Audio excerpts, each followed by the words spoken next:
Crime की दुनिया में कुछ राज गहरे होते हैं और हर एक चेहरे में कई चेहरे छिपे होते हैं और हत्या के दाग बड़े गहरे होते हैं और मिटाने को सुराग परत दर परत कई पहरे होते हैं। लेकिन हर पर्दा हटेगा और हर राज खुलेगा और क्राइम सीन में बचता हर अपराधी फिरेगा। नमस्कार, क्राइम सीन में स्वागत है आप सभी का और आपके साथ मैं हूं इश्तियाक अहमद। एक बार फिर से मैं हाजिर हूं क्राइम में छिपी गुत्थी को सुलझाने के लिए और आज हम क्राइम सीन में खबरों की शुरुआत करेंगे बिहार की राजधानी पटना से, जहां पर पुलिस और मुखिया प्रत्याशी के समर्थकों के बीच हिंसक झड़प हुई और इसमें एक व्यक्ति की मौत हो गई। जी हां, बिहार के पटना के धनरुआ में पुलिस और मुखिया प्रत्याशी के समर्थकों के बीच झड़प हो गई और इसमें दोनों ओर से कई राउंड फायरिंग की गई, जिसमें एक की मौत हो गई।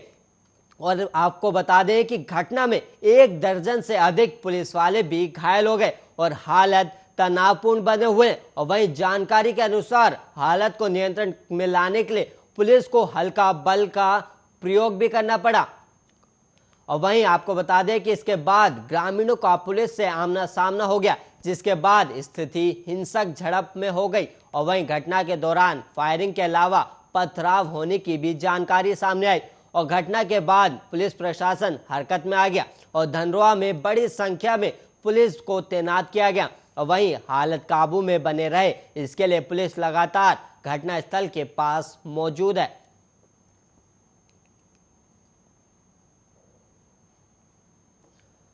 और वहीं राजस्थान की विशेष पॉक्सो अदालत ने शुक्रवार को एक 25 से दुष्कर्म और हत्या के मामले में आरोपी को मौत की सजा सुनाई है और आरोपी को दुष्कर्म के लगभग 1 महीने के बाद उसको सजा सुनाई गई। और वहीं आपको बता दें कि नागौर जिले के मेड़ता शहर की एक विशेष पॉक्सो अदालत ने इस साल 20 सितंबर को पाडुकला थाना क्षेत्र में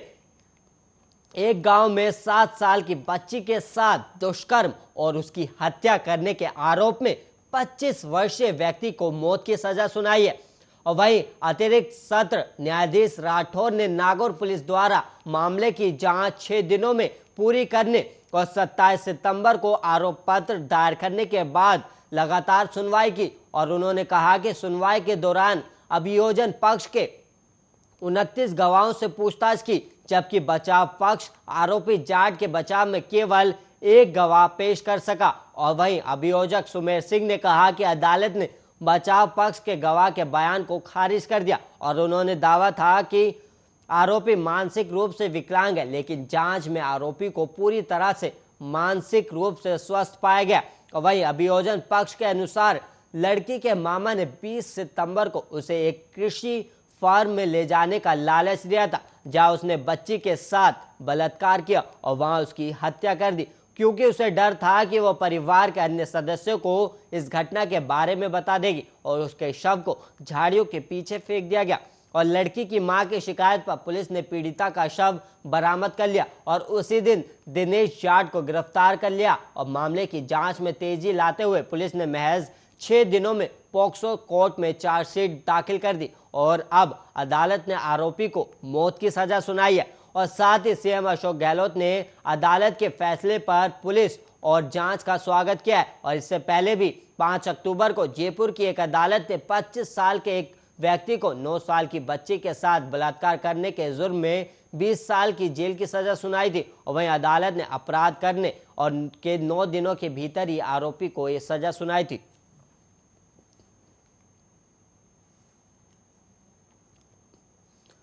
और वहीं हरियाणा के रोहतक में शुक्रवार रात रोहतक से पिता और भाई के साथ अपने घर खिड़वाली गांव जा रही नगर निगम के सफाई कर्मचारी की बेटी को कार सवार युवकों ने गोली मार दी और वारदात गांव से पहले ट्रेन नंबर 8 के किनारे पटरी पर बैठे युवक ने अंजाम दिया। और देर रात तक पुलिस मामले की छानबीन में जुटी हुई थी और सदर थाना प्रभारी इंस्पेक्टर कुलदीप सिंह ने बताया कि रात करीब 11:30 बजे सूचना मिली कि पीजीआई में खिड़वाली गांव की 17 वर्षीय युवती को दाखिल कराया गया, जिसके पैर में गोली लगी हुई है। और थाने से एएसआई ओम सिंह पीजीआई पहुंचे और प्रारंभिक पूछताछ में युवती के पिता हंसराज ने बताया कि वह नगर निगम में सफाई कर्मचारी है और शुक्रवार को ड्यूटी के बाद घर जाने में देरी हो गई और बेटे शरण ने कहा कि वो लेने के लिए रोहतक आ जाता है और वो और बेटी मुस्कान बाइक पर रोहतक आ गए और तीनों बाइक पर सवार होकर घर जा रहे थे और रास्ते में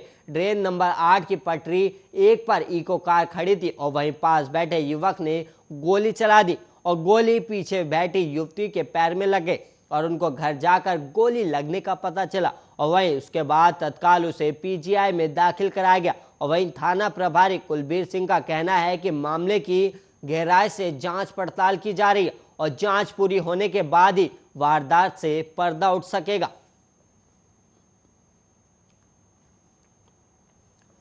और वहीं बिहार के मुजफ्फरपुर में एक महिला बैंककर्मी ने शुक्रवार को अपने सहकर्मी पर यौन शोषण का आरोप लगाते हुए एफआईआर दर्ज कराई है और वहीं आरोपी ने वीडियो वायरल करने की धमकी देकर उससे 2 बार में 55,000 रुपए भी ऐंठ लिए और नगर थानेदार ओम प्रकाश ने बताया कि एफआईआर में मिठनपुरा थाने के रामबाग निवासी गौरव कुमार को नामजद किया गया है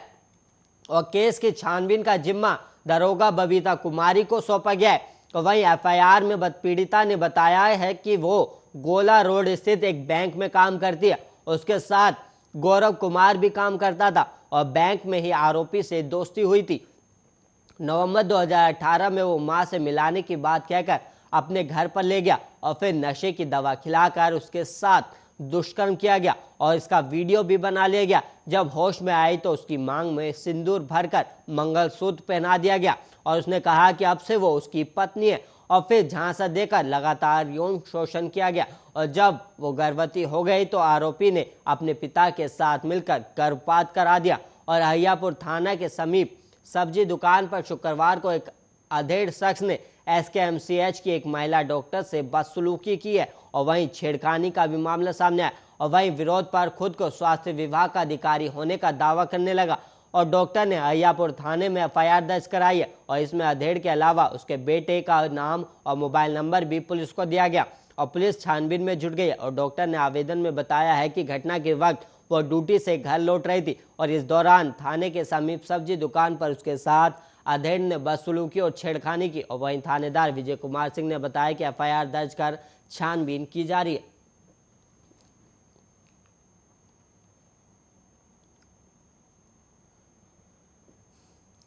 और वहीं गाजियाबाद पुलिस को बड़ी कामयाबी हाथ लगी। दरअसल गाजियाबाद पुलिस ने अश्लील चैटिंग कर लोगों को निशाना बनाकर पैसे ठगने वाले गैंग का भंडाफोड़ किया है और पुलिस ने इस मामले का खुलासा करते हुए एक दंपत्ति समेत 4 लोगों को गिरफ्तार किया गया है और वहीं गाजियाबाद सिटी एसपी निपुण अग्रवाल ने इस गैंग की गिरफ्तारी के बाद बताया कि इस गैंग में एक दंपत्ति समेत 3 महिलाएं शामिल थी और उन्होंने राजनगर एक्सटेंशन की सोसाइटी में एक फ्लैट भी किराए पर ले रखा था और गाजियाबाद सिटी एसपी निपुण अग्रवाल ने इस मामले का खुलासा करते हुए बताया कि अब तक इस गैंग के 4 बैंक अकाउंट की सूचना मिल गई है और इन 4 बैंक अकाउंट में लगभग 3.8 करोड़ रुपए का लेन देन हुआ है और पुलिस ने इस गैंग के सारे अकाउंट को जब्त कर लिया है। और वहीं गाजियाबाद पुलिस ने यह भी बताया कि यह गैंग लोगों की अश्लील वीडियो बनाकर उनसे स्ट्रिप टेट के जरिए ब्लैकमेल करते थे और उनसे पैसे ऐंठते थे और इस गैंग का संचालन एक दंपत्ति के द्वारा किया जा रहा था और गाजियाबाद पुलिस द्वारा गिरफ्तार इस गैंग ने गुजरात के रहने वाले एक युवक से लगभग 80 लाख रुपए की ठगी की थी और इस युवक ने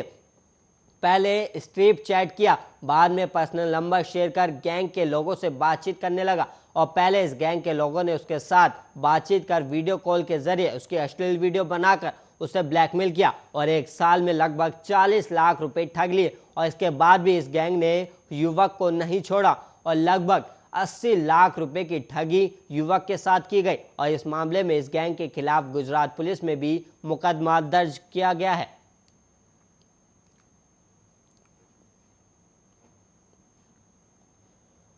और वहीं 2 युवतियों ने एक बाइक सवार युवक पर छेड़खानी का आरोप लगाकर बीच सड़क पर ही उसे थप्पड़ जड़ दिया और उसके बाद युवक ने भी युवतियों की पिटाई कर दी और यह घटना कोतवाली थाना अंतर्गत हाईकोर्ट मोड़ के समीप शुक्रवार को हुई है और वहीं बीच सड़क पर मारपीट होता देख वहां राहगीरों की भीड़ जमा हो गई और इधर छेड़खानी और मारपीट की खबर मिलते ही मौके पर कोतवाली थाने की पुलिस भी पहुंची और दोनों पक्षों को थाने ले गए। हालांकि थाने में दोनों के बीच समझौता हो गया और दरअसल दो युवतियां हाईकोर्ट मोड़ के समीप से पैदल जा रही थी और इसी बीच एक युवक बाइक पर सवार होकर गलत दिशा से हाईकोर्ट की ओर आ रहा था और जहानाबाद के रहने वाले युवक की बाइक एक युवती को छूते हुए आगे की ओर बढ़ गई। इसके बाद उसके साथ मौजूद एक अन्य लड़की ने शोर शराबा किया और तब दोनों युवतियों का भाई भी वहां पहुंच गया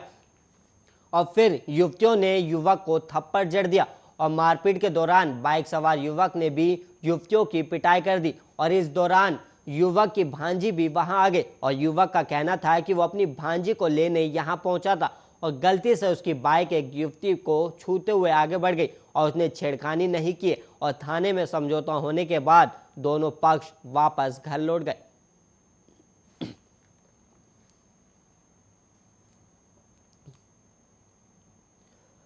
और वहीं जम्मू कश्मीर के अनंतनाग में एक अज्ञात व्यक्ति का खून से लथपथ शव मिला है। हालांकि अभी मौत के कारणों का पता नहीं लगा और पुलिस ने शव को कब्जे में लेकर जांच शुरू कर दी है। और जम्मू कश्मीर में हाल ही के दिनों में आतंकियों ने प्रवासी मजदूरों को निशाना बनाना शुरू किया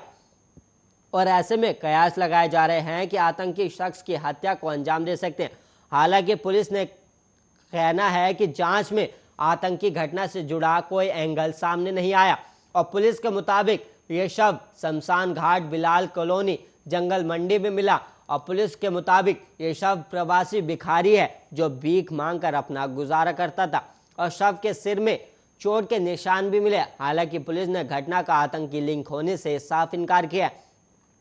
और वहीं पुलिस ने शव को पोस्टमार्टम के लिए भी भेज दिया और पुलिस का कहना है कि पोस्टमार्टम रिपोर्ट के बाद ही कुछ कहा जा सकता है और पुलिस ने केस दर्ज करके मामले की जांच शुरू कर दी। और उधर जम्मू कश्मीर की जेलों में बंद हाई कोर्ट आतंकियों के सहयोगियों को घाटी से बाहर शिफ्ट किया जाएगा और वहीं बताया जा रहा है कि इन्हें हाई सिक्योरिटी में चार्टर्ड प्लेन से ले जाया जाएगा और आने वाले दिनों में ऐसे 100 कैदियों को बाहर भेजा जाएगा और इनमें से 3 आतंकी ऑपरेटिव ए कैटेगरी के होंगे और ये UAPA के तहत जेलों में बंद है और वहीं 70 पब्लिक सेफ्टी एक्ट के तहत बंद है।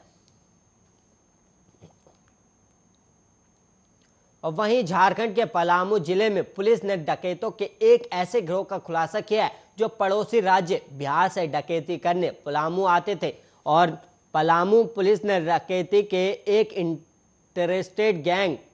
पर्दाफाश करते हुए एक आरोपी को भी गिरफ्तार कर लिया और वहीं डकैतों का यह गैंग टेम्पो से डकैती करने पलामू आता था और वारदात को अंजाम देकर वापस बिहार लौट जाता था और शुक्रवार को SDPO के विजय शंकर ने जानकारी देते हुए बताया कि इस गिरोह के सभी सदस्य बिहार के रोहतास और गया जिले के रहने वाले और 1 सितंबर से 4 अक्टूबर के बीच इन डकैतों ने पलामू में 4 घटनाओं को अंजाम दिया था और वहीं डकैतों का यह गैंग पुलिस की नजर से बचने के लिए टेम्पो का इस्तेमाल करता है और वहीं टेम्पो को लेकर पुलिस रोक टोक नहीं करती, इसलिए अपराधियों ने इसे अपराध के लिए चुना था और पुलिस को छानबीन में पता चला कि सभी घटनाओं को एक ही गैंग ने अंजाम दिया था और वहीं SP चंदन कुमार सिन्हा ने अपराधियों की गिरफ्तारी के लिए विश्रामपुर SDPO सुरजीत कुमार और छतरपुर SDPO अजय कुमार के नेतृत्व में एक टीम का गठन किया था और इसी दौरान बिहार के रोहतास, औरंगाबाद और गया में छापेमारी की गई और आमस थाना के ग्राम लेम्बुआ से घटना में शामिल एक अपराधी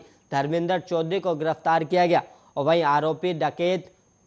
धर्मेंद्र ने इस कांड में शामिल होना कबूल भी कर लिया और उसकी निशानदेही पर डकैती के दौरान लूटा गया सामान भी बरामद किया गया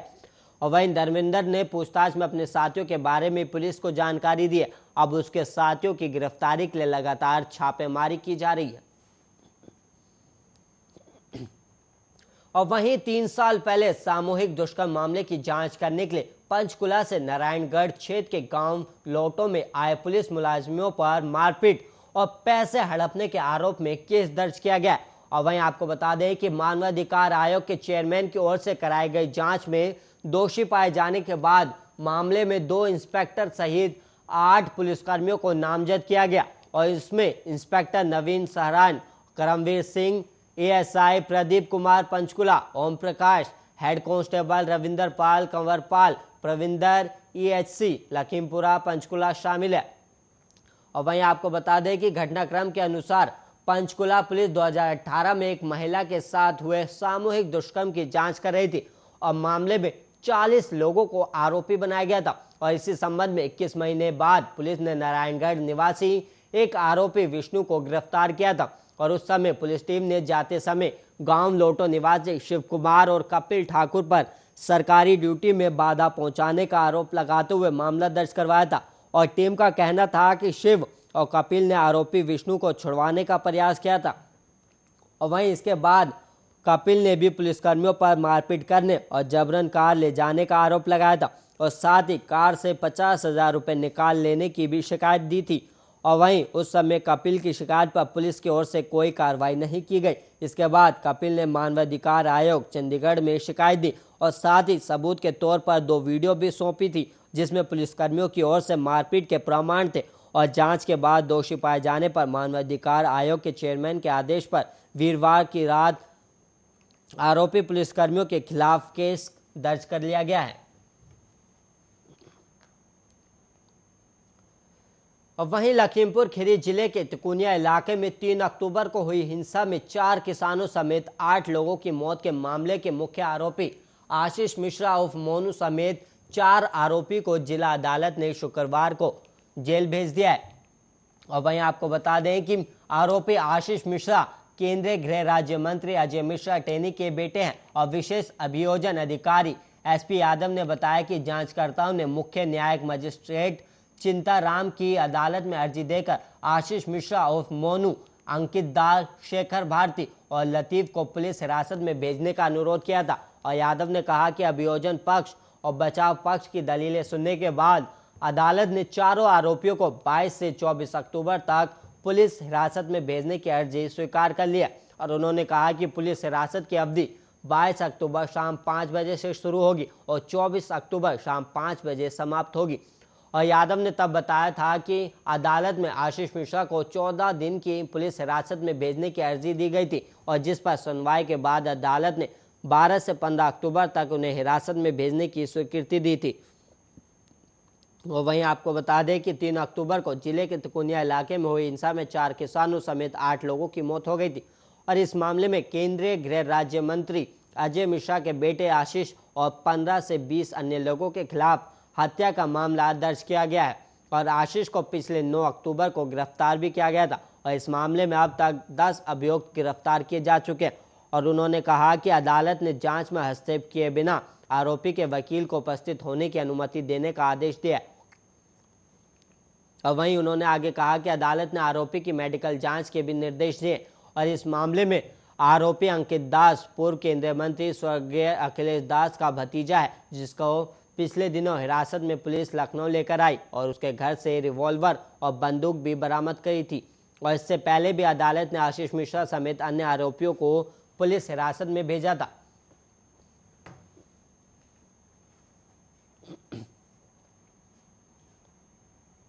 और वहीं डांस पार्टी में ढोलक बजाने वाले और वह थाना क्षेत्र के रहने वाले एक व्यक्ति ने शादीशुदा पुरुष डांसर को धोखा से सर्जरी कराकर महिला बनवा दिया और कुछ समय उसे पत्नी की तरह साथ भी रखा और फिर डांसर की सारी कमाई, गहने, जेवर लेकर फरार हो गया। और वहीं एसएसपी के निर्देश पर गोला पुलिस ने केस दर्ज कर अभियुक्त की तलाश शुरू कर दी है। और वहीं गोरखपुर के गोला क्षेत्र के रहने वाले पीड़ित के नए आरोपी के खिलाफ चोरी, SC/ST सहित अन्य धाराओं में केस दर्ज कराया और पीड़ित ने तहरीर में शिकायत किया कि हम शादीशुदा हैं और उसके बच्चे भी हैं। और वहीं पीड़ित ने बताया कि आरोपी द्वारा उसे कुछ खिला दिया गया जिस वजह से वो बेहोश हो गया और फिर आरोपी ने बड़ी ही चालाकी से उसकी एक ऐसी सर्जरी करवा दी कि वो पुरुष से महिला बन गया। और डांसर ने विरोध किया तो मुमताज ने कहा कि अब कुछ नहीं हो सकता और दिल्ली में कुछ दिन रहने के बाद मुमताज उसे लेकर फिर गोरखपुर आ गया